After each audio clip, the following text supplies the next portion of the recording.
अहम खबर आपके साथ शेयर कर रहे हैं। महकमा रेलवेज़ की जानिब से जो फैसला किया गया है, मुसाफिरों के लिए बुरी खबर है। ट्रेनों के किरायों में एक बार फिर इजाफा कर दिया गया है। इस हवाले से नोटिफिकेशन भी जारी कर दिया गया। 2 हफ्ते कबल भी ट्रेनों के किरायों में इजाफा किया गया था। हालिया पेट्रोलियम मसनूआत की कीमतों में इजाफे के बाद ये एक और फैसला है महकमा रेलवेज़ की जानिब से जो किया गया। इस फैसले के तहत किरायों में 2% का इजाफा किया गया है। आपको बताएं कि महकमा रेलवेज़ ने 18 जून को किरायों में इससे पहले 3% इजाफा किया था।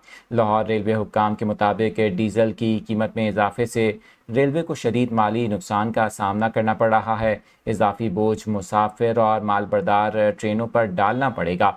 रेलवे हुक्काम के मुताबिक कोशिश है कि मुसाफिर ट्रेनों पर कम से कम और मालबरदार ट्रेनों पर ज़्यादा बोझ डाला जाए। अहम खबर आपके साथ इस वक्त शेयर कर रहे हैं। मुसाफिरों के लिए बुरी खबर है। महकमा रेलवेज़ ने मुसाफिर ट्रेनों के किरायों में 2% एक बार फिर इजाफा कर दिया है।